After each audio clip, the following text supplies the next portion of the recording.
ಸಿದ್ದಾಪುರ ವ್ಯಾಪ್ತಿಯ ರವೀಂದ್ರನಗರದ ಶ್ರೀ ಗಂಗಾಂಬಿಕಾ ದೇವಾಲಯದಲ್ಲಿ ಗಂಗಾಷ್ಟಮಿ ಉತ್ಸವ ಬುಧವಾರ ಸಂಜೆ ಉತ್ಸವ ಮೂರ್ತಿ ವಿಸರ್ಜನೆ ಮೆರವಣಿಗೆ ಮೂಲಕ ಸಂಪನ್ನಗೊಂಡಿತು. ವಯೋಲಿನ್, ಚಂಡೆ ವಾದನ, ಭಕ್ತಿಗೀತೆ, ನೃತ್ಯ ಹಾಗೂ ವಿವಿಧ ಪ್ರಕಾರದ ಸಂಗೀತ ವಾದ್ಯಗಳೊಂದಿಗೆ ದೇವಾಲಯದಿಂದ ಹೊರಟ ಮೆರವಣಿಗೆ ಪಟ್ಟಣದ ಪ್ರಮುಖ ರಸ್ತೆಗಳಲ್ಲಿ ಸಂಚರಿಸಿತು.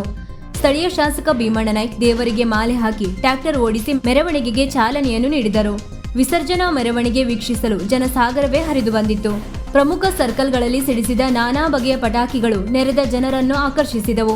ಭಕ್ತರ ಜಯಘೋಷದೊಂದಿಗೆ ಉತ್ಸವ ಮೂರ್ತಿಯ ವಿಸರ್ಜನೆಯೊಂದಿಗೆ ಉತ್ಸವವು ಸಂಪನ್ನಗೊಂಡಿತು.